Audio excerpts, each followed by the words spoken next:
നമസ്കാരം. നോക്കാം ഈ മണിക്കൂറിലെ ഏറ്റവും പ്രധാന വാർത്തകൾ. സംസ്ഥാനത്ത് മഴ കനക്കുമെന്ന് മുന്നറിയിപ്പ്. ഇടുക്കി, എറണാകുളം, തൃശൂർ, കണ്ണൂർ, കാസർഗോഡ് ജില്ലകളിൽ തീവ്ര മഴയ്ക്ക് സാധ്യത. ഡാമുകളുടെ ഷട്ടറുകൾ തുറക്കുന്നു. നദീതീരങ്ങളിൽ താമസിക്കുന്നവർക്ക് ജാഗ്രതാ നിർദ്ദേശം. മറ്റന്നാൾ വരെ മത്സ്യബന്ധനത്തിന് വിലക്ക്.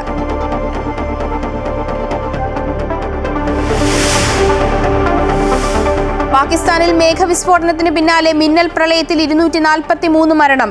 ബുണർ ജില്ലയിൽ അടിയന്തരാവസ്ഥ. രക്ഷാപ്രവർത്തനത്തിന് തടസ്സമായി മോശം കാലാവസ്ഥ.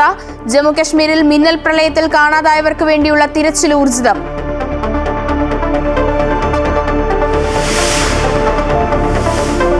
ADGP MR അജിത് കുമാറിന് ക്ലീൻ ചിറ്റ് നൽകിയ വിജിലൻസ് റിപ്പോർട്ടിലെ കൂടുതൽ വിവരങ്ങൾ പുറത്ത്.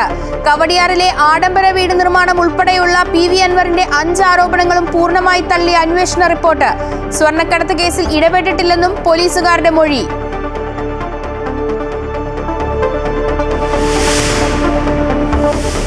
തൃശൂർ എറണാകുളം ദേശീയപാതയിലെ ഗതാഗതക്കുരുക്ക് 20 മണിക്കൂർ പിന്നിടുന്നു.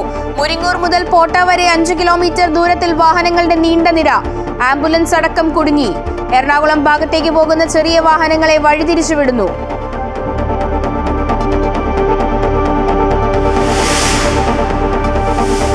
സമാധാന ധാരണയിലെത്താതെ അലാസ്ക ഉച്ചകോടി. 3 മണിക്കൂർ നീണ്ട ട്രംപ് പുടിൻ കൂടിക്കാഴ്ചയിൽ റഷ്യ-യുക്രൈൻ വെടിനിർത്തൽ കരാറായില്ല. യുക്രൈൻ പ്രസിഡന്റ് സെലൻസ്കി അമേരിക്കയിലേക്ക്. തിങ്കളാഴ്ച വൈറ്റ് ഹൌസിൽ കൂടിക്കാഴ്ച. സമാധാന ശ്രമങ്ങളെ സ്വാഗതം ചെയ്ത് ഇന്ത്യ. മധ്യ കേരളത്തിൽ ശക്തമായ മഴ മുന്നറിയിപ്പുമായി കാലാവസ്ഥാ വകുപ്പ്. മധ്യ കേരളത്തിലും വടക്കൻ കേരളത്തിലുമായി 5 ജില്ലകളിൽ ഓറഞ്ച് അലർട്ടാണ് പ്രഖ്യാപിച്ചിരിക്കുന്നത്. ഇന്ന് എല്ലാ ജില്ലകളിലും മഴ മുന്നറിയിപ്പുണ്ട്. ജലനിരപ്പ് ഉയർന്നതിനെ തുടർന്ന് ഭൂതത്താൻ അണക്കെട്ടിന്റെ എല്ലാ ഷട്ടറുകളും തുറന്നു. പെരിയാറിന്റെ തീരത്തും കളക്ടർ ജാഗ്രതാ നിർദ്ദേശം പുറപ്പെടുവിച്ചിട്ടുണ്ട്. ഇന്നു മുതൽ ചൊവ്വാഴ്ച വരെ മധ്യ കേരളത്തിൽ ഇടുക്കി, എറണാകുളം, തൃശൂർ ജില്ലകളിലും വടക്കൻ കേരളത്തിൽ കണ്ണൂർ, കാസർഗോഡ് ജില്ലകളിലുമാണ് ശക്തമായ മഴയുടെ സാഹചര്യത്തിൽ ഓറഞ്ച് അലർട്ട് പ്രഖ്യാപിച്ചിരിക്കുന്നത്. ഇന്ന് സംസ്ഥാനത്ത് എല്ലാ ജില്ലകളിലും മഴ മുന്നറിയിപ്പുണ്ട്. നാളെ മധ്യ കേരളത്തിലും വടക്കൻ കേരളത്തിലുമായി 9 ജില്ലകളിലാണ് മഴ മുന്നറിയിപ്പുള്ളത്. ശക്തമായ മഴയിൽ ഉരുൾപൊട്ടൽ, മണ്ണിടിച്ചിൽ സാധ്യതയുള്ളതിനാൽ ജാഗ്രത പാലിക്കണമെന്ന നിർദ്ദേശം പുറപ്പെടുവിച്ചിട്ടുണ്ട്. മധ്യ കേരളത്തിൽ ശക്തമായ മഴ തുടരുന്ന സാഹചര്യത്തിൽ മൂന്നാർ ഗ്യാപ്പ് റോഡിലൂടെയുള്ള രാത്രികാല യാത്രകൾ ഇന്നും നാളെയും നിരോധിച്ചു. പെരിയാറിന്റെ തീരങ്ങളിൽ ജില്ലാ കളക്ടർ ജാഗ്രതാ നിർദ്ദേശം പുറപ്പെടുവിച്ചിട്ടുണ്ട്. ഭൂതത്താൻ അണക്കെട്ടിന്റെ വൃഷ്ടിപ്രദേശങ്ങളിൽ മഴ തുടരുന്നതിനാൽ അണക്കെട്ടിന്റെ 15 ഷട്ടറുകളും തുറന്നു. ജലനിരപ്പ് ക്രമാതീതമായി ഉയരാനുള്ള സാധ്യത കണക്കിലെടുത്ത് കക്കി, ആണത്തോട് ഡാമുകളുടെ ഷട്ടറുകളും തുറന്നു. തീരപ്രദേശങ്ങളിൽ ശക്തമായ കാറ്റിനും വൻ തിരമാലകൾക്കും സാധ്യതയുണ്ട്. ശക്തമായ കാറ്റിന്റെ പശ്ചാത്തലത്തിൽ വരുന്ന 3 ദിവസം കേരള, കർണാടക, ലക്ഷദ്വീപ് തീരങ്ങളിൽ മത്സ്യബന്ധനത്തിനും വിലക്ക് ഏർപ്പെടുത്തിയിട്ടുണ്ട്. അമൃത ന്യൂസ്, തിരുവനന്തപുരം. ജമ്മു കാശ്മീരിൽ മേഘവിസ്ഫോടനത്തെ തുടർന്നുണ്ടായ മിന്നൽ പ്രളയത്തിൽ കാണാതായവർക്ക് വേണ്ടിയുള്ള തിരച്ചിൽ ഊർജിതം. 200ഓളം പേരെ ഇനിയും കണ്ടെത്താനുണ്ടെന്നാണ് വിവരം. അതേസമയം ഇതുവരെ 60 പേരുടെ മൃതദേഹങ്ങൾ കണ്ടെത്തി. രക്ഷപ്പെടുത്തിയ 116 പേരുടെ ആരോഗ്യനില തൃപ്തികരമെന്ന് ജില്ലാ ഭരണകൂടം അറിയിച്ചു. NDRFന്റെ നേതൃത്വത്തിൽ രക്ഷാപ്രവർത്തനങ്ങൾ ഏകോപിപ്പിക്കുന്നുണ്ട്. അതിനിടെ മുഖ്യമന്ത്രി ഒമർ അബ്ദുള്ള സംഭവസ്ഥലം സന്ദർശിച്ചു. രക്ഷാപ്രവർത്തനങ്ങളുടെ പുരോഗതി അദ്ദേഹം വിലയിരുത്തി. കേന്ദ്ര സർക്കാർ എല്ലാ സഹായവും വാഗ്ദാനം ചെയ്തതായി മുഖ്യമന്ത്രി അറിയിച്ചു. 2 MI-17 ഹെലികോപ്റ്ററുകൾ രക്ഷാപ്രവർത്തനത്തിനായി എത്തും. മഹാരാഷ്ട്രയിൽ കനത്ത മഴ. മുംബൈയിൽ പലയിടങ്ങളിലും വെള്ളക്കെട്ട്. റെയിൽവേ ട്രാക്കിൽ ഉൾപ്പെടെ വെള്ളം കയറി. നഗരപ്രദേശങ്ങളിലെ ഗതാഗതം താറുമാറായി. ജൻകല്യാൺ മേഖലയിലുണ്ടായ മണ്ണിടിച്ചിലിൽ 2 പേർ മരിച്ചു. 2 പേർക്ക് പരിക്കേറ്റു. പാകിസ്ഥാനിൽ മിന്നൽ പ്രളയം. 300-ലധികം പേർ മരിച്ചതായി റിപ്പോർട്ട്. നിരവധി പേരെ വെള്ളപ്പൊക്കത്തിൽ കാണാതായി. പ്രളയത്തിൽ ഏറ്റവും നാശനഷ്ടമുണ്ടായത് വടക്ക് പടിഞ്ഞാറൻ പാകിസ്ഥാനിലെ ബുണർ ജില്ലയിലാണ്. 157 പേരാണ് ഈ പ്രദേശത്ത് മാത്രം മരിച്ചത്. വെള്ളപ്പൊക്കത്തിൽ നിരവധി വീടുകളും ഗ്രാമങ്ങളും ഒലിച്ചുപോയി. തുടർന്ന് ബുണറിൽ അടിയന്തരാവസ്ഥ പ്രഖ്യാപിച്ചു. അതേസമയം രക്ഷാപ്രവർത്തകർ ബോട്ടുകളും ഹെലികോപ്റ്ററുകളും ഉപയോഗിച്ച് ഒറ്റപ്പെട്ട ഇടങ്ങളിലേക്ക് എത്തിച്ചേരാൻ ശ്രമങ്ങൾ നടത്തുന്നുണ്ടെങ്കിലും മണ്ണിലും ചെളിയിലും പൊതിഞ്ഞുകിടക്കുന്ന പ്രദേശത്തു നിന്ന് ആളുകളെ രക്ഷിക്കുന്നത് ദുഷ്കരമാണെന്ന് സംസ്ഥാന ദുരന്ത നിവാരണ സേന അറിയിച്ചു.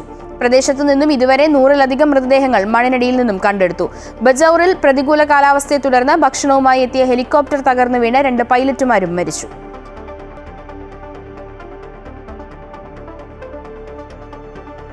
കടൽക്ഷോഭം രൂക്ഷമായതോടെ കൊല്ലത്ത് തീരങ്ങൾ കടലെടുക്കുന്നു. കൊല്ലം ബീച്ചിലെത്തുന്ന സന്ദർശകർ ഇതുമൂലം ഭീതിയിലാണ്. ശക്തമായ തിരകൾ മൂലം തീരത്ത് വലിയ തോതിലുള്ള മണ്ണിടിച്ചിലും ഉണ്ടാകുന്നുണ്ട്. ശക്തമായ തിരമാലകൾ കൊല്ലം ബീച്ചിലെ തീരം കാർന്നു തിന്നുകയാണ്. ദിവസങ്ങൾക്ക് മുൻപ് വരെ തീരമായിരുന്നിടമെല്ലാം കടലായി മാറി. തീരം കുറഞ്ഞതോടെ കൊല്ലം ബീച്ചിലേക്ക് എത്തുന്ന സന്ദർശകരുടെ എണ്ണത്തിലും കുറവുണ്ടായിട്ടുണ്ട്. കലിപൂണ്ട് ആഞ്ഞടിക്കുന്ന കടലിനും സന്ദർശകർക്കുമിടയിൽ വലിച്ചു കെട്ടിയ ഈ നേരിയ കയർ മാത്രമാണ് ഇപ്പോഴത്തെ സുരക്ഷ. എല്ലാ വർഷവും ഉണ്ടാകുന്ന പ്രതിഭാസമാണെങ്കിലും ബീച്ചിൽ ഇത്രയേറെ ദൂരം കടലെടുക്കുന്നത് ഇത് ആദ്യമായാണ്. ശക്തമായ തിരകളിൽ തീരമിടിഞ്ഞ് വലിയ കുഴി പോലെ ആയതിനാൽ കയറിനടുത്തെത്തുന്നവർ പോലും മണ്ണിടിഞ്ഞ് താഴേക്ക് വീഴാവുന്ന സ്ഥിതിയിലാണ്. എല്ലാ വർഷവും കടൽ കയറും. ഇപ്പോൾ സ്റ്റെപ്പ് വരെ കടൽ കയറും. കടൽ കയറുമ്പോൾ സംഭവം ഇത്ര മണ്ണ് പോയിട്ടില്ല. പക്ഷേ ഈ വർഷം ഭയങ്കര മണ്ണ് പോക്കുക. മണ്ണ് തീരം പോയി. ഇവിടുത്തെ ഇതുപോലെ ഷെഡൊക്കെ വല വയ്ക്കുന്ന ഷെഡുകളുണ്ടായിരുന്നെല്ലാം പോയിട്ടുണ്ട്. ഒത്തിരി ഡേഞ്ചർ ഏരിയ ആണിതിപ്പോൾ. ആൾക്കാർ പറഞ്ഞിട്ട് കേൾക്കുന്നില്ല. ഇവിടെ എന്ന് വെച്ചാൽ കടലേറ്റും, ഭയങ്കരമായ കടലേറ്റും. അതുകൊണ്ട് ആരും വരുന്നതും ഇല്ല, ഇരിക്കുന്നില്ല. കച്ചവടങ്ങളെല്ലാം മോശമാണ്. പണ്ടത്തെ കണക്ക് ആളും പേരും ഇല്ല, കച്ചവടവും ഇല്ല. ആകപ്പാടെ ബുദ്ധിമുട്ടാണ്. സാധാരണ കള്ളക്കടൽ പ്രതിഭാസം രൂക്ഷമാകുന്ന എല്ലാ വർഷങ്ങളിലും കടലേറ്റം ഉണ്ടാകാറുണ്ട്. 1-2 ആഴ്ചകൾ കഴിയുമ്പോൾ കടൽ തന്നെ തീരത്ത് മണൽ നിക്ഷേപിച്ച് തീരം പഴയപടിയാക്കാറുണ്ട്. ഇപ്പോൾ തീരം കൂടുതലായി കടലെടുത്തത് നാട്ടുകാരെയും ചെറു കച്ചവടക്കാരെയും ഭീതിയിലാക്കുന്നുണ്ട്. അമൃത ന്യൂസ്, കൊല്ലം. അനധികൃത സ്വത്ത് സമ്പാദന കേസിൽ ADGP MR അജിത് കുമാറിനെതിരായ വിജിലൻസിന്റെ അന്വേഷണ റിപ്പോർട്ട് പുറത്ത്. കവടിയാറിലെ ആഡംബര വീട് നിർമ്മാണം ഉൾപ്പെടെയുള്ള PV അൻവറിന്റെ 5 ആരോപണങ്ങളും പൂർണ്ണമായി അന്വേഷണ റിപ്പോർട്ട് തള്ളി. ADGP MR അജിത് കുമാറിനെതിരായ PV അൻവറിന്റെ ആരോപണങ്ങൾ തികച്ചും അടിസ്ഥാനരഹിതവും വാസ്തവ വിരുദ്ധവുമാണെന്നാണ് വിജിലൻസിന്റെ അന്വേഷണ റിപ്പോർട്ടിലുള്ളത്. മലപ്പുറം ക്യാമ്പ് ഓഫീസിലെ മരമുറി ഷാജൻ സ്കറിയയുമായി ബന്ധപ്പെട്ട കേസ് ഒഴിവാക്കിയ നടപടി, കവടിയാറിലെ ആഡംബര വീടിന്റെ നിർമ്മാണം, കുറവൻ കോണത്തെ ഫ്ളാറ്റ് വിൽപ്പന, അനധികൃത സ്വത്ത് സമ്പാദനം എന്നിങ്ങനെ PV അൻവർ ഉന്നയിച്ച 5 ആരോപണങ്ങൾക്കെതിരെയാണ് വിജിലൻസ് അന്വേഷണം നടത്തിയത്. ഷാജൻ സ്കറിയയിൽ നിന്ന് അജിത് കുമാർ പണം വാങ്ങിയതിനും സ്വർണ്ണക്കടത്ത് കേസിൽ സാമ്പത്തിക ലാഭം ഉണ്ടാക്കിയെന്നതിനും തെളിവില്ല. സ്വർണ്ണക്കടത്ത് കേസിലെ ഒരു നടപടികളിലും ADGPക്ക് പങ്കില്ലെന്നും വിജിലൻസ് അന്വേഷണ റിപ്പോർട്ടിൽ വ്യക്തമാക്കുന്നുണ്ട്. ആരോപണങ്ങളിൽ രേഖകൾ ഹാജരാക്കാൻ അൻവറിന് സാധിച്ചില്ല. കവടിയാറിൽ ആഡംബര വീട് നിർമ്മിക്കുന്നത് കൃത്യമായ അനുമതിയോടെയാണെന്നും ധനസമ്പാദനത്തിൽ ക്രമക്കേടുകൾ കണ്ടെത്തിയിട്ടില്ലെന്നും അന്വേഷണ റിപ്പോർട്ടിൽ പറയുന്നു. ADGP MR അജിത് കുമാറിനെതിരായ വിജിലൻസ് റിപ്പോർട്ട് വിവരാവകാശ പ്രകാരം സർക്കാർ പുറത്തുവിട്ടിരുന്നില്ല. റിപ്പോർട്ടിലുള്ള കാര്യങ്ങൾ വ്യക്തിപരമാണെന്നും പുറത്തുവിടുന്നത് MR അജിത് കുമാറിന്റെ സ്വകാര്യതയെ ബാധിക്കുമെന്നുമായിരുന്നു വിശദീകരണം. റിപ്പോർട്ട് പൊതു താൽപര്യത്തിന്റെയോ പൊതുപ്രവർത്തനത്തിന്റെയോ ഭാഗമല്ലെന്ന വിലയിരുത്തലിന്റെ അടിസ്ഥാനത്തിലാണ് വിവരാവകാശ പ്രകാരം മറുപടി നൽകാതെയിരുന്നത്. അനധികൃത സ്വത്ത് സമ്പാദന കേസിൽ അഭിഭാഷകനായ നെയ്യാറ്റിൻകര നാഗരാജു നൽകിയ ഹർജി പരിഗണിച്ച തിരുവനന്തപുരം വിജിലൻസ് കോടതി സർക്കാർ സമർപ്പിച്ച ക്ലീൻ ചിറ്റ് റിപ്പോർട്ട് പരിശോധിക്കുകയും റിപ്പോർട്ട് അപൂർണമാണെന്ന് കണ്ട് കഴിഞ്ഞ ദിവസം തള്ളുകയുമായിരുന്നു. അമൃത ന്യൂസ്, തിരുവനന്തപുരം. അനധികൃത സ്വത്ത് സമ്പാദന കേസിൽ ADGP MR അജിത് കുമാറിന് ക്ലീൻ ചിറ്റ് നൽകിയ മുഖ്യമന്ത്രി ഇനി ആ പദവിയിലിരിക്കാൻ യോഗ്യനല്ലെന്ന് മുതിർന്ന കോൺഗ്രസ് നേതാവ് രമേശ് ചെന്നിത്തല. തിരുവനന്തപുരം വിജിലൻസ് കോടതി നിശിതമായാണ് മുഖ്യമന്ത്രിയെ വിമർശിച്ചത്. അജിത് കുമാറിനെ രക്ഷിക്കാൻ തയ്യാറാക്കിയ തട്ടിക്കൂട്ട് റിപ്പോർട്ടാണ് വിജിലൻസ് തയ്യാറാക്കിയത്. മുഖ്യമന്ത്രിക്ക് വേണ്ടി RSS നേതാക്കളെ കണ്ടതും പൂരം കലക്കാൻ മുൻകൈയെടുത്തതും അജിത് കുമാറാണെന്നും അദ്ദേഹം കോഴിക്കോട് പറഞ്ഞു. മുഖ്യമന്ത്രിക്ക് ഈ അന്വേഷണ റിപ്പോർട്ട് ശരിവെക്കാനുള്ള യാതൊരു അധികാരവുമില്ല. ആ മുഖ്യമന്ത്രിയുടെ നോട്ടോടുകൂടിയ ഫയലിലെ നോട്ടിങ്ങോടുകൂടിയാണ് ബഹുമാനപ്പെട്ട വിജിലൻസ് കോടതിയിൽ പ്രോസിക്യൂട്ടർ അവതരിപ്പിച്ചത്. അതാണ് ജഡ്ജി അതിശക്തമായി വിമർശനം നടത്തിയത്. പിണറായി വിജയൻ ആഭ്യന്തര വകുപ്പ് ഒഴിയേണ്ട ഇതിൻ്റെ അടിസ്ഥാനത്തിൽ ആഭ്യന്തര വകുപ്പ് ഒഴിയുകയാണ് വേണ്ടത്. തന്നെയുമല്ല, വിജിലൻസിൻ്റെ കണ്ടെത്തലുകൾ മുഴുവൻ ഉന്നത ഉദ്യോഗസ്ഥനായ അജിത് കുമാർ എന്ന ADGP ലോ ആൻഡ് ഓർഡറിനെ സഹായിക്കാനാണ് എന്ന് ഇപ്പോൾ വെളിച്ചത്ത് വന്നല്ലോ. അജിത് കുമാറിനെ രക്ഷിക്കാൻ വേണ്ടി തട്ടിക്കൂട്ടി ഉണ്ടാക്കിയ റിപ്പോർട്ടാണ് ബഹുമാനപ്പെട്ട തിരുവനന്തപുരം വിജിലൻസ് കോടതിയുടെ മുമ്പാകെ അവതരിപ്പിച്ചിരിക്കുന്നത്. Ajith Kumar ADGP law and ഓർഡറിന് ക്ലീൻ ചിറ്റ് നൽകാൻ ഏത് അദൃശ്യ ശക്തിയാണ് ഇവിടെ പ്രവർത്തിച്ചത്? ദേശീയപാതയിൽ വാഹനയാത്രക്കാരെ കുരുക്കി ഗതാഗത സ്തംഭനം. മണ്ണുത്തി ഇടപ്പള്ളി ദേശീയപാതയിലാണ് വൻ ഗതാഗത കുരുക്ക്. വെള്ളിയാഴ്ച രാത്രി 11 മണിയോടെ ആരംഭിച്ച ഗതാഗത കുരുക്ക് ഇപ്പോഴും തുടരുകയാണ്. ചാലക്കുടിപ്പുഴ പാലം മുതൽ തൃശൂർ ഭാഗത്തേക്ക് 10 കിലോമീറ്ററിലധികം ദൂരത്തിലാണ് ഗതാഗത കുരുക്ക് രൂക്ഷമായിട്ടുള്ളത്. ചാലക്കുടിയിൽ ഇന്നലെ രാത്രി 11-ന് തുടങ്ങിയ ബ്ലോക്കാണ് അയവില്ലാതെ ഇപ്പോഴും തുടരുന്നത്. ഇന്നലെ രാത്രി മുരിങ്ങൂരിൽ അടിപ്പാത നിർമ്മാണം നടക്കുന്ന ഭാഗത്ത് സർവീസ് റോഡിൽ മരം കയറ്റി വന്ന ഒരു ലോറി കുഴിയിൽ വീണ ശേഷം മറിഞ്ഞിരുന്നു. തടിക്കഷ്ണങ്ങൾ റോഡിലേക്ക് വീഴുകയും ചെയ്തതോടെ രാത്രി 8 മണി മുതൽ ഇന്ന് പുലർച്ചെ വരെ ഗതാഗത തടസ്സം നേരിട്ടിരുന്നു. പോലീസും അഗ്നിരക്ഷാസേനയും നാട്ടുകാരും ചേർന്നായിരുന്നു ഈ തടിക്കഷ്ണങ്ങൾ നീക്കം ചെയ്തത്. സർവീസ് റോഡിൽ വാഹനങ്ങളോടി വലിയ കുഴികൾ രൂപപ്പെട്ടിട്ടുണ്ട്. ചാലക്കുടി ഭാഗത്തു നിന്ന് എറണാകുളം ഭാഗത്തേക്ക് പോകുന്ന റോഡിലാണ് ഗതാഗതക്കുരുക്ക് രൂക്ഷമായിട്ടുള്ളത്. റോഡിന്റെ മോശം അവസ്ഥയും അടിപ്പാത നിർമ്മാണം നടക്കുന്ന ഭാഗത്ത് മറ്റ് സൗകര്യങ്ങൾ ഏർപ്പെടുത്താത്തതുമാണ് സാഹചര്യം വഷളാക്കുന്നത്. ദേശീയപാതയിൽ ഗതാഗതക്കുരുക്ക് രൂക്ഷമായതോടുകൂടി ചാലക്കുടി നഗരം ഒന്നാകെ സ്തംഭിച്ചിരിക്കുകയാണ്. വിവിധ ഭാഗങ്ങളിൽ നിന്ന് ചാലക്കുടി നഗരത്തിലേക്ക് വരുന്ന റോഡുകളും അതിരൂക്ഷമായ ഗതാഗതക്കുരുക്കിൽ അമർന്നിരിക്കുകയാണ്. ഗതാഗത സ്തംഭനമുണ്ടായി മണിക്കൂറുകൾ പിന്നിടുമ്പോഴും ഇത് അഴിക്കാൻ വേണ്ട നടപടി പോലീസിന്റെയും ജില്ലാ ഭരണകൂടത്തിന്റെയും ഭാഗത്തു നിന്നും ഇതുവരെ ഉണ്ടായിട്ടില്ല എന്നുള്ളതാണ് ഏറ്റവും പ്രധാനം. അമൃത ന്യൂസ്, തൃശൂർ. സമാധാന കരാറിലെത്താതെ അലാസ്ക ഉച്ചകോടി 3 മണിക്കൂർ നീണ്ട ട്രംപ് പുടിൻ കൂടിക്കാഴ്ചയിൽ റഷ്യ യുക്രൈൻ വെടിനിർത്തലിൽ ധാരണയായില്ല. ചർച്ചകളിൽ പുരോഗതിയെന്ന് ട്രംപ്. യുക്രൈൻ സഹോദര രാജ്യമെന്ന് വ്ളാഡിമിർ പുടിൻ. റഷ്യയ്ക്ക് പല ആശങ്കകളുണ്ടെന്നും പുടിൻ പറഞ്ഞു. അതിനിടെ യുക്രൈൻ പ്രസിഡന്റ് സെലൻസ്കി അമേരിക്കയിലേക്ക് പോകും. തിങ്കളാഴ്ച വൈറ്റ് ഹൌസിൽ ട്രംപുമായി കൂടിക്കാഴ്ച നടത്തും. സമാധാന ശ്രമങ്ങളെ ഇന്ത്യ സ്വാഗതം ചെയ്തിട്ടുണ്ട്. യുക്രൈൻ യുദ്ധം അവസാനിപ്പിക്കാൻ റഷ്യയ്ക്ക് മേൽ യുഎസിന്റെ സമ്മർദ്ദം മുറുകുന്ന പശ്ചാത്തലത്തിലായിരുന്നു യുഎസ് പ്രസിഡന്റ് ഡൊണാൾഡ് ട്രംപും റഷ്യൻ പ്രസിഡന്റ് വ്ളാഡിമിർ പുടിനും തമ്മിലുള്ള നിർണായക കൂടിക്കാഴ്ച. അന്തിമ കരാറിലെത്താനായില്ലെങ്കിലും ചർച്ചയിൽ വലിയ പുരോഗതിയുണ്ടെന്നും വൈകാതെ തന്നെ ലക്ഷ്യം കാണുമെന്നുമുള്ള പ്രതീക്ഷയാണ് ഇരു രാജ്യങ്ങളും പങ്കുവച്ചത്. പല കാര്യങ്ങളിലും ധാരണയായെന്നും നാറ്റോ രാജ്യങ്ങളുമായി ഉടൻ സംസാരിക്കുമെന്നും ഡൊണാൾഡ് ട്രംപ് വ്യക്തമാക്കി. Agreed on most of them, I would say. A couple of big ones that we haven't quite got there, but we've made some headway.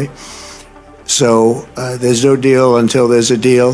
I will call up NATO in a little while. I will call up. സമാധാന ചർച്ചകളിൽ പുരോഗതിയെന്ന് പറഞ്ഞ Putin ചർച്ചകൾ തുടരുമെന്നും അറിയിച്ചു.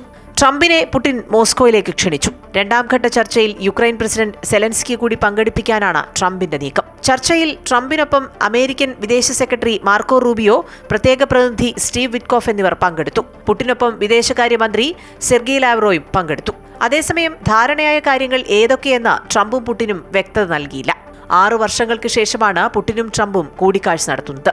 നേരത്തെ വ്യോമതാവളത്തിലെത്തിയ പുടിനെ Trump സ്വീകരിച്ചു. യുക്രൈൻ പ്രസിഡന്റ് വ്ളാഡിമിർ സെലൻസ്കി ഉൾപ്പെടെയുള്ള നേതാക്കളുമായി വെർച്വൽ കൂടിക്കാഴ്ച നടത്തിയ ശേഷമാണ് ഡൊണാൾഡ് ട്രംപ് ചർച്ചയ്ക്കെത്തിയത്. അലാസ്കയിലെ സോവിയറ്റ് സൈനികരുടെ കുഴിമാടങ്ങളിൽ റീത്ത് സമർപ്പിച്ച ശേഷമാണ് പുടിൻ മടങ്ങിയത്. News desk, Amrita TV. ഛത്തീസ്ഗഡിൽ മതപരിവർത്തനവും മനുഷ്യക്കടത്തും ആരോപിച്ച് അറസ്റ്റിലായ കന്യാസ്ത്രീകൾ ബി.ജെ.പി. സംസ്ഥാന അധ്യക്ഷൻ രാജീവ് ചന്ദ്രശേഖറുമായി കൂടിക്കാഴ്ച നടത്തി. ഡൽഹിയിൽ നടന്ന കൂടിക്കാഴ്ചയിൽ ബി.ജെ.പി. സംസ്ഥാന ജനറൽ സെക്രട്ടറി അനൂപ് ആന്റണിയും പങ്കെടുത്തു. കന്യാസ്ത്രീകളുടെ കേസുമായി ബന്ധപ്പെട്ട് എല്ലാ സഹായവും ബി.ജെ.പി. ചെയ്യുമെന്ന് നേതാക്കൾ ഉറപ്പു നൽകി. കേസ് റദ്ദാക്കണമെന്നാണ് ആവശ്യമെന്നും ആശങ്കകൾ അറിയിച്ചുവെന്നും കന്യാസ്ത്രീകളുടെ ബന്ധുക്കൾ പറഞ്ഞു. മനുഷ്യക്കടത്തും മതപരിവർത്തനവും ആരോപിച്ച് ജൂലൈ മാസം 25-നാണ് കന്യാസ്ത്രീകളായ വന്ദന ഫ്രാൻസിസിനെയും പ്രീതി മേരിയെയും പോലീസ് അറസ്റ്റ് ചെയ്തത്. ദുർഗ റെയിൽവേ സ്റ്റേഷനിൽ വെച്ച് ബജ്രംഗ് ദൾ പ്രവർത്തകരാണ് കന്യാസ്ത്രീകളെ തടഞ്ഞുവയ്ക്കുകയും കൂടെ ഉണ്ടായിരുന്ന ദളിത് പെൺകുട്ടികളെ ആക്രമിക്കുകയും ചെയ്തത്. പിന്നാലെ ജയിലിൽ അടയ്ക്കപ്പെട്ട കന്യാസ്ത്രീകൾക്ക് ഈ മാസം പ്രത്യേക കോടതി ജാമ്യം അനുവദിച്ചു. കേരളത്തിൽ വലിയ പ്രതിഷേധത്തിനാണ് ഈ സംഭവം സാക്ഷ്യം വഹിച്ചത്. ബി.ജെ.പിക്കെതിരെ രാഷ്ട്രീയ ആയുധമാക്കി CPM-ഉം കോൺഗ്രസും വിഷയമുയർത്തി.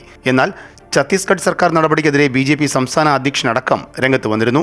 സംസ്ഥാന ജനറൽ സെക്രട്ടറി അനൂപ് ആന്റണിയുടെ നേതൃത്വത്തിൽ കന്യാസ്ത്രീകൾക്ക് ആവശ്യമായ നിയമസഹായം ബി.ജെ.പി. ഉറപ്പുവരുത്തി. അതിനുള്ള നന്ദി അറിയിക്കാനാണ് പാർട്ടി സംസ്ഥാന അധ്യക്ഷനുമായി കന്യാസ്ത്രീകളും ബന്ധുക്കളും ഇന്ന് കൂടിക്കാഴ്ച നടത്തിയത്. കേസ് സംബന്ധിച്ചുള്ള ആശങ്കകൾ രാജീവ് ചന്ദ്രശേഖറിനെ അറിയിച്ചതായി വന്ദന ഫ്രാൻസിസിന്റെ സഹോദരൻ ബൈജു വ്യക്തമാക്കി. നിയമപരമായി നിരവധി കടമ്പകൾ ഇനിയുണ്ടെങ്കിലും കന്യാസ്ത്രീകൾക്കൊപ്പം ഉണ്ടാകുമെന്ന് ബി.ജെ.പി. ഉറപ്പു നൽകിയിട്ടുണ്ട്. മലയാളികൾ എന്ന രീതിയിലാണ് കന്യാസ്ത്രീകൾക്കൊപ്പം നിൽക്കുന്നതെന്നും അത് ഇനിയും തുടരുമെന്നും ബി.ജെ.പി. സംസ്ഥാന ജനറൽ സെക്രട്ടറി അനൂപ് ആന്റണി പറഞ്ഞു. ഈ ഒരു വിഷയത്തിൽ ഞങ്ങൾ കൂടെയുണ്ട്. അത് ഈ കേസ് അതിന് മുമ്പോട്ടുള്ള ഓരോ നാൾ വഴിയിലും ഞങ്ങളൊപ്പം ഉണ്ടാവും. അതിനു വേണ്ടിയിട്ട് വേണ്ട എല്ലാ കാര്യങ്ങളും ചെയ്തു കൊടുക്കാൻ തന്നെയാണ് ഭാരതീയ ജനതാ പാർട്ടി ആദ്യമേ തന്നെ തീരുമാനിച്ചിട്ടുള്ളത്. ലോകത്തിൻ്റെ ഏത് ഭാഗത്താണെങ്കിലും ഏതൊരു മലയാളിയും അത് ഞങ്ങൾ ജാതിയോ മതമോ ഒന്നും നോക്കിയിട്ടല്ല ഞങ്ങൾ സഹായിക്കാൻ ഇറങ്ങുന്നത്. അത് ഏത് മതത്തിൽപ്പെട്ട ഏത് ജാതിയിൽപ്പെട്ട വ്യക്തിയാണെങ്കിൽ പോലും ഞങ്ങളെ കൊണ്ട് ചെയ്യാൻ സാധിക്കുന്ന രീതിയിൽ ഞങ്ങൾ സഹായിക്കാൻ ശ്രമിക്കും. നിയമസഹായം ബി.ജെ.പി. ഉറപ്പു നൽകുന്നുവെങ്കിലും ആക്രമണം നടത്തിയ ബജ്രംഗ് ദൾ പ്രവർത്തകർക്കെതിരെ ഒരു നടപടിയും പോലീസ് എടുക്കാത്തതിൽ നേതൃത്വത്തിന് മറുപടിയില്ല. അമൃത ന്യൂസ്, ന്യൂഡൽഹി. CPM-നെതിരെ രൂക്ഷ വിമർശനവുമായി സീറോ മലബാർ സഭ. ആർച്ച് ബിഷപ്പ് ജോസഫ് പാംപ്ലാനിയെ ഒറ്റപ്പെടുത്തുന്ന നടപടി അപലപനീയമാണെന്നും CPM സംസ്ഥാന സെക്രട്ടറിയുടെ പ്രസ്താവന നിരുത്തരവാദപരമാണെന്നും സഭ പുറത്തിറക്കിയ പ്രസ്താവനയിൽ പറയുന്നു. ഛത്തീസ്ഗഡ് വിഷയത്തിൽ തങ്ങളെ സഹായിച്ച എല്ലാവർക്കും നന്ദി പറയുന്ന നിലപാടാണ് ആർച്ച് ബിഷപ്പ് ജോസഫ് പാംപ്ലാനി സ്വീകരിച്ചത്. എന്നാൽ അനവസരത്തിലുള്ള പ്രസ്താവനകൾ വഴി ആർച്ച് ബിഷപ്പിനെ പൊതുസമൂഹത്തിന് മുന്നിൽ ആക്രമിക്കുകയാണ് ചെയ്തത്. സീറോ മലബാർ സഭയ്ക്ക് ഒരു രാഷ്ട്രീയ പാർട്ടിയോടും പ്രതിബദ്ധതയില്ലെന്നും സഭ ചൂണ്ടിക്കാട്ടി. ജനങ്ങളുടെ വിശ്വാസ്യത തകർന്നാൽ ജുഡീഷ്യറിയുടെ ഭാവി തന്നെ ഇല്ലാതാകുമെന്ന് ജസ്റ്റിസ് ദേവൻ രാമചന്ദ്രൻ.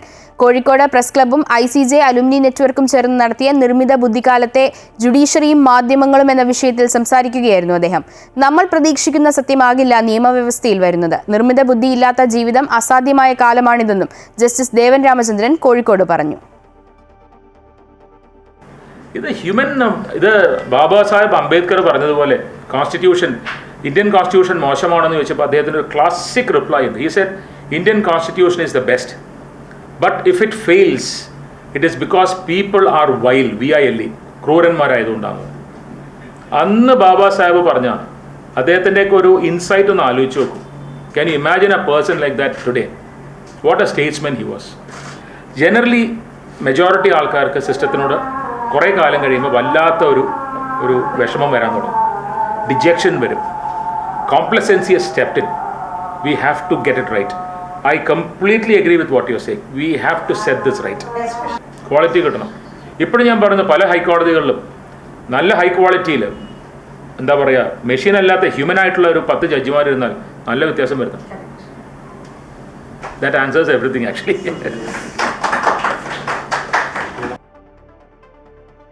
കോഴിക്കോട് അങ്കണവാടിയുടെ കോൺക്രീറ്റ് പാളി അടർന്നു വീണ അപകടം. കോർപ്പറേഷൻ പരിധിയിലെ ചുള്ളിയിൽ അങ്കണവാടി കെട്ടിടത്തിന്റെ കോൺക്രീറ്റാണ് വീണത്.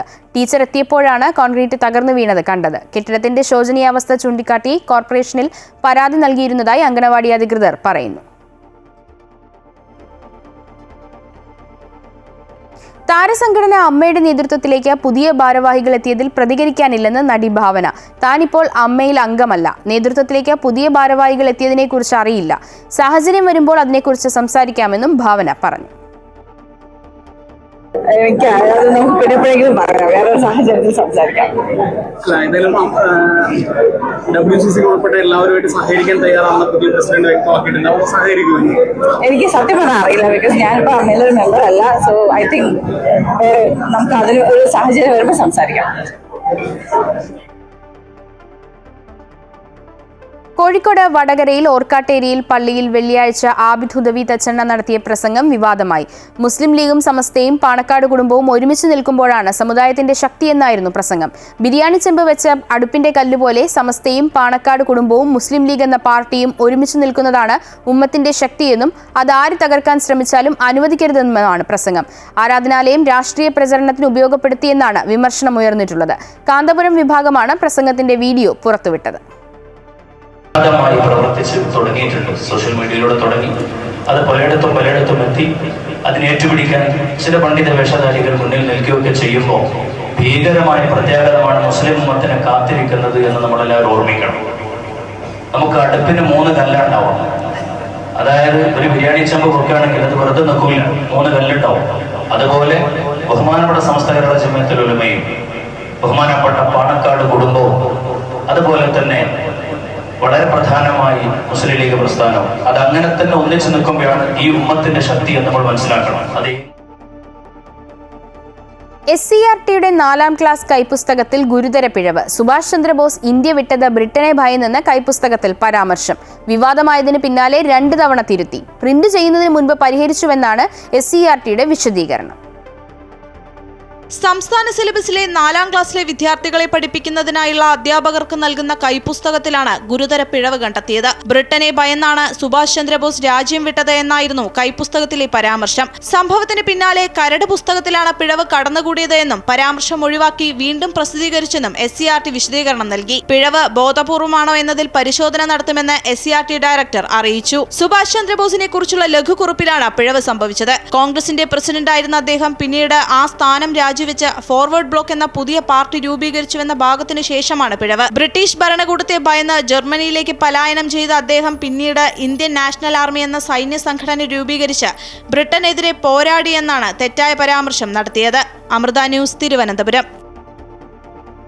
കോഴിക്കോട് താമരശ്ശേരിയിലെ 4ാം ക്ലാസ്സുകാരിയുടെ മരണകാരണം അമീബിക് മസ്തിഷ്ക ജ്വരമെന്ന് സ്ഥിരീകരിച്ചതോടെ രോഗത്തിന്റെ ഉറവിടം കണ്ടെത്താനായി ആരോഗ്യവകുപ്പ് ശ്രമം തുടങ്ങി. കുട്ടി കുളിച്ച കുളത്തിലേതുൾപ്പെടെ ജലസാമ്പിളുകൾ ആരോഗ്യവകുപ്പ് ശേഖരിച്ചു. പനി ബാധിച്ച് മെഡിക്കൽ കോളേജിൽ നിരീക്ഷണത്തിലായിരുന്ന കുട്ടിയുടെ ബന്ധുക്കൾ ഉൾപ്പെടെ 4 പേരെ ഡിസ്ചാർജ് ചെയ്തു. ബുധനാഴ്ച സ്കൂൾ വിട്ടു വന്നതിനു ശേഷമാണ് 4ാം ക്ലാസ്സുകാരി അനയ്ക്ക് പനിയുടെ ലക്ഷണങ്ങൾ കണ്ടു തുടങ്ങിയത്. തുടർന്ന് വ്യാഴാഴ്ച രാവിലെ കുട്ടിയെ താമരശ്ശേരി താലൂക്ക് ആശുപത്രിയിൽ പ്രവേശിപ്പിക്കുകയായിരുന്നു. ശേഷം കുട്ടിയുടെ ആരോഗ്യനില മോശമായതോടെ കോഴിക്കോട് മെഡിക്കൽ കോളേജിലേക്ക് മാറ്റിയെങ്കിലും മരിച്ചിരുന്നു. പോസ്റ്റ്മോർട്ടം റിപ്പോർട്ടിൽ കുട്ടി മരിച്ചത് മസ്തിഷ്ക ജ്വരം ബാധിച്ചാണെന്ന് വ്യക്തമായിരുന്നു. ഇതേ തുടർന്ന് കോഴിക്കോട് മെഡിക്കൽ കോളേജിലെ മൈക്രോബയോളജി ലാബിൽ നടത്തിയ പരിശോധനയിലാണ് മരണകാരണം അമീബിക് മസ്തിഷ്ക ജ്വരം എന്ന് സ്ഥിരീകരിച്ചത്. രോഗബാധയുടെ ഉറവിടം കണ്ടെത്താനായി കുട്ടി കളിച്ച കുളത്തിലേതുൾപ്പെടെ ജലസാമ്പിളുകൾ ആരോഗ്യവകുപ്പ് ശേഖരിച്ചു. പ്രദേശത്ത് അതീവ ജാഗ്രതാ നിർദ്ദേശം നൽകിയിട്ടുണ്ട്. പനി ബാധിച്ച് മെഡിക്കൽ കോളേജിൽ നിരീക്ഷണത്തിലായിരുന്ന കുട്ടിയുടെ ബന്ധുക്കൾ ഉൾപ്പെടെ 4 പേരെ ഡിസ്ചാർജ് ചെയ്തു. പനിബാധ ആരംഭിച്ചതിനാൽ കുട്ടി കുളിച്ച കുളം സ്ഥിതി ചെയ്യുന്ന വീട്ടിലെ ഗൃഹനാഥനും നിരീക്ഷണത്തിലാണ്. അമൃത ന്യൂസ്, കോഴിക്കോട്. വിഭജന ഭീതി ദിനം നടത്തരുതെന്നാവശ്യപ്പെട്ട് മന്ത്രി ആർ ബിന്ദു നൽകിയ കത്ത് കൈമാറിയ സാങ്കേതിക സർവകലാശാല ഡീനിനോട് വിശദീകരണം തേടി വൈസ് ചാൻസലർ. ഡീൻ വിനു തോമസിന് താൽക്കാലിക VC ശിവപ്രസാദാണ് നോട്ടീസ് നൽകിയത്. 5 ദിവസത്തിനുള്ളിൽ വിശദീകരണം നൽകാനാണ് നിർദ്ദേശം. കേരളത്തിലെ സർവകലാശാലകളിൽ വിഭജന ഭീതി ദിനം ആചരിക്കേണ്ടതില്ലെന്ന് കാട്ടി ഉന്നത വിദ്യാഭ്യാസ മന്ത്രി ആർ ബിന്ദു നൽകിയ കത്ത് കോളേജുകൾക്ക് കൈമാറിയതിലാണ് സാങ്കേതിക സർവകലാശാല ഡീൻ വിനു തോമസിന് കാരണം കാണിക്കൽ നോട്ടീസ് നൽകിയിരിക്കുന്നത്. താൽക്കാലിക VC കെ ശിവപ്രസാദാണ് കാരണം കാണിക്കൽ നോട്ടീസ് നൽകിയത്. അനുമതിയില്ലാതെ സർക്കാർ നിർദ്ദേശം കോളേജുകൾക്ക് കൈമാറിയതിലാണ് വിശദീകരണം നൽകേണ്ടത്. സർവകലാശാലകളുമായി ബന്ധപ്പെട്ട കാര്യങ്ങൾ കൈമാറേണ്ടത് രജിസ്ട്രാറാണെന്നും VC കാരണം കാണിക്കൽ നോട്ടീസിൽ ചൂണ്ടിക്കാണിക്കുന്നു. നോട്ടീസ് ലഭിച്ച് 5 ദിവസത്തിനകം വിശദീകരണം നൽകണം. ഓഗസ്റ്റ് 14-ന് വിഭജന ഭീതി ദിനാചരണം നടത്തരുത് എന്ന നിലപാടിലായിരുന്നു സർക്കാർ. വിഭജന ഭീതി ദിനാചരണത്തിനെതിരെ മുഖ്യമന്ത്രി ഉൾപ്പെടെ രംഗത്തെത്തിയിരുന്നു. സ്വാതന്ത്ര്യദിനത്തിന്റെ പ്രസക്തി ഇല്ലാതാക്കാനാണ് ഗവർണർ വിഭജന ഭീതി ദിനം ആചരിക്കാൻ നിർദ്ദേശം നൽകിയത് എന്നായിരുന്നു ആരോപണം. അമൃത ന്യൂസ്, തിരുവനന്തപുരം. സ്വാതന്ത്ര്യദിനത്തിൽ RSSനെ മഹത്വപ്പെടുത്തിയ പ്രധാനമന്ത്രിയുടെ പ്രസംഗത്തിൽ കടുത്ത ഭാഷയിൽ വിമർശനവുമായി മുഖ്യമന്ത്രി പിണറായി വിജയൻ. സ്വാതന്ത്ര്യ സമര ചരിത്രത്തിൽ ഒറ്റുകാരന്റെ വേഷമായിരുന്നു RSSനെന്നും ചരിത്രത്തെ ഭയപ്പെടുന്നവരുടെ വെപ്രാളമാണ് ഇപ്പോൾ കാണുന്നതെന്നും പരിഹാസം. ഗാന്ധിജിക്ക് മുകളിൽ VD സവർക്കറുടെ ചിത്രം പ്രതിഷ്ഠിച്ച പെട്രോളിയം മന്ത്രാലയത്തിന്റെ നടപടിയും ചേർത്ത് വായിക്കുമ്പോൾ വലിയ ഗൂഢാലോചന ഇതിന് പിന്നിലുണ്ടെന്നും മുഖ്യമന്ത്രി ആരോപിച്ചു. സ്വാതന്ത്ര്യദിനത്തിൽ RSSനെ മഹത്വവൽക്കരിച്ച് പ്രസംഗിച്ച പ്രധാനമന്ത്രിയുടെ നടപടിയെ കോൺഗ്രസ് ശക്തമായ ഭാഷയിൽ വിമർശിക്കുമ്പോഴാണ് മുഖ്യമന്ത്രി പിണറായി വിജയനും കടുത്ത പ്രതിഷേധം രേഖപ്പെടുത്തി രംഗത്തു വന്നത്. സ്വാതന്ത്ര്യദിനത്തിൽ തന്നെ പ്രധാനമന്ത്രി RSSനെ മഹത്വപ്പെടുത്തിയത് ആ ദിനത്തെ അവഹേളിക്കുന്നതിന് തുല്യമാണെന്ന് മുഖ്യമന്ത്രി വിമർശിച്ചു. ജാതിമത വേഷഭാഷ വ്യത്യാസങ്ങൾക്ക് അതീതമായി ഇന്ത്യക്കാർ ഒരുമിച്ച് സ്വാതന്ത്ര്യ സമരത്തിൽ അണിചേർന്നപ്പോൾ ഒറ്റുകാരുടെ വേഷമായിരുന്നു RSSന്. ഇപ്പോൾ ദേശീയ പ്രസ്ഥാനത്തിൽ തങ്ങൾക്കും പങ്കുണ്ട് എന്ന് കാട്ടാനുള്ള വ്യഗ്രതയാണെന്ന് മുഖ്യമന്ത്രി പരിഹസിച്ചു. കേന്ദ്ര പെട്രോളിയം മന്ത്രാലയത്തിന്റെ സ്വാതന്ത്ര്യദിനാശംസ കാർഡിൽ ഗാന്ധിജിക്ക് മുകളിൽ VD സവർക്കറെ പ്രതിഷ്ഠിച്ചതുകൂടി ചേർത്ത് വായിക്കുമ്പോൾ വിപുലമായ ഗൂഢാലോചന ഇതിന് പിന്നിലുണ്ടെന്ന് തെളിയുന്നതായി മുഖ്യമന്ത്രി പറഞ്ഞു. ഗവർണർ സർവകലാശാലകളോട് വിഭജന ഭീതി ദിനം ആചരിക്കാൻ ആഹ്വാനം ചെയ്തപ്പോൾ ആദ്യം പ്രതിഷേധവുമായി എത്തിയത് പ്രതിപക്ഷ നേതാവായിരുന്നു. മുഖ്യമന്ത്രി ഗവർണർക്കെതിരെ സംസാരിക്കാൻ വൈകുന്നു എന്ന് ചൂണ്ടിക്കാട്ടി പ്രതിപക്ഷം വിമർശിക്കുകയും ചെയ്തിരുന്നു. പിന്നാലെ മുഖ്യമന്ത്രി ഗവർണർക്കെതിരെ പ്രസ്താവന ഇറക്കി. ഇപ്പോൾ പ്രധാനമന്ത്രി പ്രസംഗിച്ച് 1 ദിവസം പിന്നിടുമ്പോഴാണ് മുഖ്യമന്ത്രിയുടെ പ്രസ്താവനയെങ്കിലും രൂക്ഷമായ ഭാഷയിലാണ് പ്രതിഷേധം അറിയിക്കുന്നത്. സ്നേഹത്തിന്റെയും പാരസ്പര്യത്തിന്റെയും ചരിത്രത്തെ കുഴിച്ചുമൂടി വെറുപ്പിനെ പകരം വയ്ക്കാനുള്ള ഏതു നീക്കത്തെയും രാജ്യം ഒറ്റക്കെട്ടായി നേരിടണമെന്ന് മുഖ്യമന്ത്രി ആഹ്വാനം ചെയ്തു. അമൃത ന്യൂസ്, തിരുവനന്തപുരം. പഴുത്തു നിൽക്കുന്ന റംബൂട്ടാൻ പഴങ്ങൾ കണ്ടാൽ കൊതി തോന്നാത്തവരായി ആരുമില്ല. എന്നാൽ മധുരമേറിയ റംബൂട്ടാൻ പഴങ്ങൾ കർഷകർക്ക് നൽകുന്നത് കൈപ്പേറിയ അനുഭവമാണ്. ന്യായമായ വില ലഭിക്കാത്തതാണ് കർഷകരെ പ്രതിസന്ധിയിലാക്കുന്നത്. മെയ് മാസം അവസാനം മുതൽ ജൂൺ ജൂലൈ മാസങ്ങളും പരമാവധി ഓഗസ്റ്റ് മാസത്തിന്റെ ആദ്യ പകുതിയും വരെയാണ് റംബൂട്ടാന്റെ വിളവെടുപ്പ് കാലം. മാധുര്യമേറിയതും പ്രോട്ടീൻ സമ്പുഷ്ടവുമായ റംബൂട്ടാൻ കൃഷി കഴിഞ്ഞ കാലങ്ങളിൽ കർഷകർക്കും ഏറെ ആദായകരമായിരുന്നു. എന്നാൽ ഇപ്പോൾ കാര്യങ്ങൾ മാറി മറിഞ്ഞു. 2-3 വർഷങ്ങളായിട്ട് ഈ മേഖലയിലുള്ള വിലത്തകർച്ച കർഷകരെ കാര്യമായിട്ട് ബാധിച്ചിട്ടുണ്ട്. അതിൻ്റെ മുഖ്യ കാരണം നമ്മുടെ ഇവിടെ ഇതിനുള്ള കച്ചവടക്കാർ ഇല്ലാത്തതാണ്. തമിഴ്നാട്ടിൽ നിന്നുൾപ്പെടെ കരാറുകാർ എത്തി ഒരു വില നിശ്ചയിച്ച് പക്ഷികളുടെയും മറ്റും ശല്യം ഒഴിവാക്കാൻ മരങ്ങളിൽ വലയിട്ട് സംരക്ഷിക്കുകയും റംബുട്ടാൻ പാകമാകുമ്പോൾ വില നൽകി വിളവെടുക്കുകയുമായിരുന്നു പതിവ്. എന്നാൽ ഇത്തവണ കരാറുകാർ വന്ന് വലയിട്ട് പോയെങ്കിലും പഴങ്ങൾ പാകമായിട്ടും വിളവെടുക്കാൻ പോലും വരാത്ത സ്ഥിതിയാണുള്ളത്. ആണ്ടിലൊരിക്കലാണ് ഇതുണ്ടാകുന്നത്. ഇതുണ്ടാകുമ്പോൾ നമുക്കൊരു നല്ലൊരു വരുമാനം കിട്ടുന്നതാണ്. പക്ഷേ കർഷകർക്ക് അതിപ്പോൾ ഇല്ലാതായി. ഇപ്പം തന്നെ നമ്മളിരിക്കുന്ന ഈ മരം തന്നെ അവർ വലയിട്ടിട്ട് പോയി. ഇതുവരെ അവർ പറിക്കാൻ മതിയില്ല, എല്ലാം പഴുത്ത് തന്നെ ഇറന്ന് വീടിനോട്ടിരിക്കുകയാണ്. ഇതിന് ശാശ്വതമായ പരിഹാരം നമ്മുടെ വരുന്ന സർക്കാരുകൾ ഇതറിഞ്ഞുകൊണ്ട് ഈ ഗവൺമെൻറ്റിൻ്റെ അതോറിറ്റി ഒന്ന് കൃഷിഭവൻ അല്ലെങ്കിൽ ഹോർട്ടികോർപ്പ് അങ്ങനെയുള്ളവരിൽ കർഷകരിൽ നിന്ന് അവരിത് സംഭരിച്ചെടുത്താൽ കർഷകനൊരു പ്രയോജനവും ഈ ഇടനിലക്കാരായി നിന്ന് ചൂഷണം ചെയ്യുന്ന മറ്റ് സംസ്ഥാനത്തു നിന്ന് വന്ന് ചൂഷണം ചെയ്ത് അവർ കൊണ്ടുപോയും കർഷകന് തീരെ വില കിട്ടാതെ ആവുകയും ചെയ്യും. അത് പരിഹരിക്കാൻ വേണ്ടി ഒരു ചെയ്യണം എന്നുള്ള അഭ്യർത്ഥനയാണ് ഉള്ളത്. ഹ്രസ്വമായ വിളവെടുപ്പ് കാലത്തിൽ ധാരാളം വിളവ് തരുന്ന റംബുട്ടാൻ സംസ്കരിച്ച് വിവിധ ഉൽപ്പന്നങ്ങളാക്കി മാറ്റാൻ കഴിയും. എന്നാൽ കരാറുകാർക്ക് വിളവെടുക്കാൻ ജോലിക്കാരെ കിട്ടാത്തതും ഇടക്കാലത്തുണ്ടായ നിപ ഭീതിയുമാണ് റംബുട്ടാൻ പഴങ്ങളുടെ വിലത്തകർച്ചയ്ക്ക് പ്രധാനമായും കാരണമായിട്ടുള്ളത്. Amrita news, Pathanamthitta. Cerebral palsy ബാധിതനായ കാസർകോട്ടെ ആരോമലിന് ജീവിതരാഗമാണ് കീബോർഡ് വായന. ഇടതുകൈയുടെ ചൂണ്ടുവിരൽ മാത്രം ഉപയോഗിച്ചുള്ള ഈണമിടൽ അവശതകളെ മറികടക്കുന്ന മധുര സംഗീതമാണ്.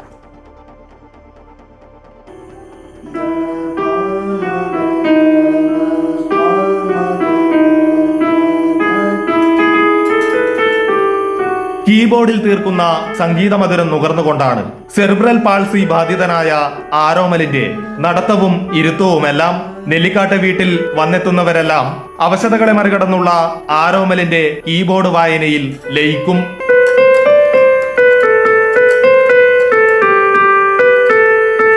വലതു കൈ തീരെ ഉപയോഗിക്കാൻ കഴിയാത്ത ആരോമൽ ഇടതു കൈയുടെ ചൂണ്ടുവിരൽ കൊണ്ടാണ് കീബോർഡിൽ ഈണമിടുന്നത്. ശാരീരിക അവശതകളെ സംഗീതത്തിലൂടെ മറികടക്കാൻ തുടങ്ങിയിട്ട് 4 വർഷമായി.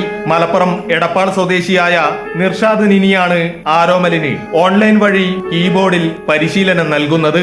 ചലച്ചിത്ര ഗാനങ്ങളും ദേശഭക്തി ഗാനങ്ങളുമെല്ലാം ആരോമലിന് വഴങ്ങും. മാഷ് നല്ല സപ്പോർട്ട് നൽകി വരികയാണ്. ഞാനിപ്പം ഒരു സർട്ടിഫിക്കറ്റ് കോഴ്സ് കഴിഞ്ഞു. തമിഴ്നാട് ജയലളിത യൂണിവേഴ്സിറ്റി മ്യൂസിക് തെറാപ്പിയാണ് കഴിഞ്ഞത്. രക്ഷിതാക്കളായ ശശികുമാറും മഞ്ജുളയും നൽകുന്ന പിന്തുണയും സ്നേഹവും സംഗീത വഴിയിലുള്ള മുന്നേറ്റത്തിന് കരുത്തായി മാറുന്നു. ലൈവ് പ്രോഗ്രാം നടത്തിയും റെക്കോർഡഡ് ആൽബം തയ്യാറാക്കിയും സെറിബ്രൽ പാൾസി വിഭാഗത്തിൽ ഇന്റർനാഷണൽ ബുക്ക് ഓഫ് റെക്കോർഡിനും ആരോമൽ അർഹനായിട്ടുണ്ട്. International book of world record, അതുപോലെ Nobel book of world record എന്നിവയിൽ ഇടം നേടി. നിരന്തരമായ പരിശീലനത്തിലൂടെയാണ് ആരോമൽ ഈ നേട്ടം കൈവരിച്ചത്. Anoop Nileshwaram, Amrita news, Kasaragod. BJP parliamentary board യോഗം നാളെ ചേരും. ഉപരാഷ്ട്രപതി സ്ഥാനാർത്ഥിയെ തീരുമാനിക്കലാണ് പ്രധാന അജണ്ട. 21-നാണ് നാമനിർദ്ദേശ പത്രിക സമർപ്പിക്കാനുള്ള അവസാന തീയതി. പ്രതിപക്ഷത്തിന്റെ സ്ഥാനാർത്ഥിയുടെ കാര്യത്തിലും ചർച്ചകൾ പുരോഗമിക്കുകയാണ്. തിങ്കളാഴ്ച ഇന്ത്യ സഖ്യം യോഗം ചേരും. സെപ്റ്റംബർ 9-നാണ് ഉപരാഷ്ട്രപതി തെരഞ്ഞെടുപ്പ്. ആരോഗ്യ കാരണങ്ങളെ തുടർന്ന് ജഗദീപ് ധൻഖർ പദവി ഒഴിഞ്ഞതോടെയാണ് ഉപരാഷ്ട്രപതി തിരഞ്ഞെടുപ്പ് വേണ്ടിവന്നത്. മുൻ ഉപരാഷ്ട്രപതി M. Venkaiah Naidu, Delhi lieutenant governor VK Saxena, Jammu Kashmir lieutenant governor Manoj Sinha, Rajya Sabha ഉപാധ്യക്ഷൻ ഹരിവൻഷി സിംഗ് എന്നീ പേരുകൾ പരിഗണനയിലുണ്ട്. പാർട്ടി സ്ഥാനാർത്ഥി വേണമെന്നുള്ളതാണ് ഒരു വിഭാഗം നേതാക്കൾ ആവശ്യപ്പെടുന്നത്. കഴിഞ്ഞ ദിവസം ചേർന്ന NDA യോഗം സ്ഥാനാർത്ഥിയെ തീരുമാനിക്കാൻ പ്രധാനമന്ത്രി നരേന്ദ്രമോദിയെയും BJP ദേശീയ അധ്യക്ഷൻ JP നദ്ദയെയും ചുമതലപ്പെടുത്തിയിരുന്നു. അതിന്റെ അടിസ്ഥാനത്തിലാണ് നാളെ പാർലമെന്ററി ബോർഡ് യോഗം ചേരുന്നത്. വൈകിട്ട് 6 മണിക്ക് BJP സെൻട്രൽ കമ്മിറ്റി ഓഫീസിലാണ് യോഗം. 20-ന് NDA യോഗവും വിളിച്ചു ചേർത്തിട്ടുണ്ട്. പ്രതിപക്ഷത്തും സ്ഥാനാർത്ഥിയെ സംബന്ധിച്ചുള്ള ചർച്ചകൾ ആരംഭിച്ചിട്ടുണ്ട്. മറ്റ് പ്രതിപക്ഷ പാർട്ടികളുടെ അഭിപ്രായങ്ങൾ അറിയാൻ തിങ്കളാഴ്ച ഇന്ത്യ സഖ്യ യോഗവും ചേരും. നിലവിലെ സാഹചര്യത്തിൽ BJPക്ക് വെല്ലുവിളികളില്ലെങ്കിലും പോരാടാൻ തന്നെയാണ് ഇന്ത്യ സഖ്യത്തിന്റെ തീരുമാനം. BJP സ്ഥാനാർത്ഥി സംബന്ധിച്ച് ധാരണയായ ശേഷം പ്രതിപക്ഷം തീരുമാനമെടുക്കുമെന്നാണ് വിവരം. 781 അംഗങ്ങളിൽ 391 ലഭിക്കുന്ന ആൾ ഉപരാഷ്ട്രപതിയാകും. 422 പേരുള്ള NDA സഖ്യത്തിന് നിലവിൽ കാര്യങ്ങൾ കടുപ്പമാവില്ല. ഈ മാസം 21-നാണ് നാമനിർദ്ദേശ പത്രിക സമർപ്പിക്കാനുള്ള അവസാന തീയതി. സെപ്റ്റംബർ 9-നാണ് ഉപരാഷ്ട്രപതി തിരഞ്ഞെടുപ്പ്. രാവിലെ 10 മുതൽ വൈകിട്ട് 5 വരെ പാർലമെന്റ് ഒന്നാം നിലയിലാണ് വോട്ടെടുപ്പ് നടക്കുക. അമൃത ന്യൂസ്, ന്യൂഡൽഹി. വോട്ടർ പട്ടിക ക്രമക്കേടിനും പരിഷ്കരണത്തിനുമെതിരെ രാഹുൽ ഗാന്ധി നടത്തുന്ന വോട്ടർ അധികാർ യാത്രയ്ക്ക് നാളെ തുടക്കമാകും. ബീഹാറിൽ നിന്നാണ് യാത്ര തുടങ്ങുന്നത്. RJD നേതാവ് തേജസ്വി യാദവ് രാഹുലിനൊപ്പം യാത്രയിൽ പങ്കെടുക്കും. ഓഗസ്റ്റ് 30-ന് യാത്ര സമാപിക്കും. തുടർന്ന് സെപ്റ്റംബർ 1-ന് വോട്ടർ അധികാർ റാലി നടക്കും. വോട്ട് മോഷണത്തിനും വോട്ടർ പട്ടിക പരിഷ്കരണത്തിനുമെതിരെ പ്രത്യക്ഷ സമരപരിപാടിക്ക് തുടക്കം കുറിക്കുകയാണ് പ്രതിപക്ഷ നേതാവ് രാഹുൽ ഗാന്ധി. ഇതിന്റെ ഭാഗമായാണ് വോട്ടർ അധികാർ യാത്ര രാഹുൽ ഗാന്ധി തുടങ്ങിവെക്കുന്നത്. ബീഹാറിൽ നിന്നാണ് ആദ്യ യാത്ര തുടങ്ങുന്നത്. 23 ജില്ലകളിലെ 50 നിയമസഭാ മണ്ഡലങ്ങളിലൂടെയാണ് യാത്ര കടന്നു പോകുന്നത്. നാളെ തുടങ്ങുന്ന യാത്ര 30-ന് സമാപിക്കും. കോൺഗ്രസ് നേതാക്കൾക്ക് പുറമെ ഇന്ത്യ സഖ്യം നേതാക്കളും യാത്രയുടെ ഭാഗമാകും. സംസര മേഖലയിൽ നിന്ന് യാത്ര തുടങ്ങുമ്പോൾ RJD നേതാവ് തേജസ്വി യാദവ് പങ്കെടുക്കും. 13 ദിവസമാണ് സംസ്ഥാനത്ത് രാഹുൽ ഗാന്ധിയുടെ യാത്ര ഉണ്ടാകുക. സെപ്റ്റംബർ 1-ന് പാട്നയിൽ മെഗാ വോട്ടർ അധികാർ റാലി സംഘടിപ്പിക്കുന്നുണ്ട്. കുറ്റമറ്റ വോട്ടർ പട്ടിക ഉറപ്പാക്കുകയാണ് യാത്രയുടെ ലക്ഷ്യം. വോട്ടർ പട്ടിക പരിഷ്കരണത്തിൽ വ്യാപക ക്രമക്കേട് നടക്കുന്നു എന്നാണ് കോൺഗ്രസിന്റെ ആരോപണം. രണ്ടാം ഭാരത് ജോഡോ യാത്രയ്ക്ക് ശേഷമുള്ള വോട്ടർ അധികാർ യാത്ര വരാൻ പോകുന്ന നിയമസഭാ തെരഞ്ഞെടുപ്പുകളിൽ കരുത്താകുമെന്നാണ് പ്രതിപക്ഷത്തിന്റെ പ്രതീക്ഷ. നിയമസഭാ തെരഞ്ഞെടുപ്പ് നടക്കാൻ മാസങ്ങൾ മാത്രം ശേഷിക്കെ രാഹുൽ ഗാന്ധി നേരിട്ട് സമരം നയിക്കുന്നത് BJP സഖ്യത്തിന് ആശങ്ക ഉണ്ടാക്കുന്നുണ്ട്. അതേസമയം തോൽക്കുമ്പോൾ മാത്രം വോട്ടർ പട്ടികയിൽ ക്രമക്കേട് ആരോപിക്കുന്ന കോൺഗ്രസിന്റെ ഇരട്ടത്താപ്പ് ജനങ്ങൾ തിരിച്ചറിയുമെന്നാണ് BJPയുടെ മറുപടി. അമൃത ന്യൂസ്, ന്യൂഡൽഹി. ADM നവീൻ ബാബുവിന്റെ മരണത്തിൽ തുടരന്വേഷണം ആവശ്യപ്പെട്ട് ഭാര്യ മഞ്ജുഷ കണ്ണൂരിലെ വിചാരണ കോടതിയിൽ നൽകിയ ഹർജി 23-ലേക്ക് മാറ്റി. കുറ്റപത്രത്തിലെ 13 പിഴവുകൾ ചൂണ്ടിക്കാട്ടിയാണ് ഹർജി നൽകിയത്. പ്രതി ഭരിക്കുന്ന പാർട്ടിയുടെ ഭാഗമായിട്ടും ശരിയായ തെളിവുകൾ ശേഖരിച്ചില്ലെന്നും പ്രശാന്തനിൽ നിന്ന് കൈക്കൂലി വാങ്ങിയെന്ന് വ്യാജ കേസ് നിർമ്മിക്കാൻ ശ്രമിച്ചു എന്നുമാണ് ഭാര്യയുടെ ആരോപണം. ശരിയായ അന്വേഷണം നടത്തിയാൽ വ്യാജ ആരോപണം തെളിയിക്കാൻ കഴിയുമെന്നും ഹർജിയിൽ പറയുന്നു. അതേസമയം ഹർജിയിലെ വാദം നിലനിൽക്കില്ലെന്നാണ് PP ദിവ്യയുടെ വാദം. മഞ്ചേശ്വരം അങ്കടി പദവിൽ കടവരാന്തകൾക്ക് മുന്നിൽ രക്തപ്പാടുകൾ കണ്ടെത്തിയ സ്ഥലത്ത് പോലീസും ഫോറൻസിക് വിദഗ്ധരും പരിശോധന നടത്തി. ഫോറൻസിക് സംഘം സാമ്പിളുകൾ ശേഖരിച്ച് ലാബിലേക്ക് പരിശോധനയ്ക്ക് അയച്ചു. ഹൊസങ്കടി അങ്കടി പദവ് ജംഗ്ഷനിലെ ഇലക്ട്രോണിക്സ് കടയ്ക്ക് മുൻവശത്തും തൊട്ടടുത്തുള്ള ഫർണിച്ചർ കടയിലെ വരാന്തയിലും വീടരികിലുമാണ് ഇന്ന് രാവിലെ രക്തക്കറകൾ കണ്ടെത്തിയത്. പരിശോധനാ ഫലങ്ങൾ പുറത്തുവരും വരെ കടകൾ തുറക്കരുതെന്ന് പോലീസ് നിർദ്ദേശം നൽകി. രക്തപ്പാടുകൾ കണ്ടെത്തിയത് നാട്ടുകാരിൽ ആശങ്ക ഉയർത്തിയിരിക്കുകയാണ്.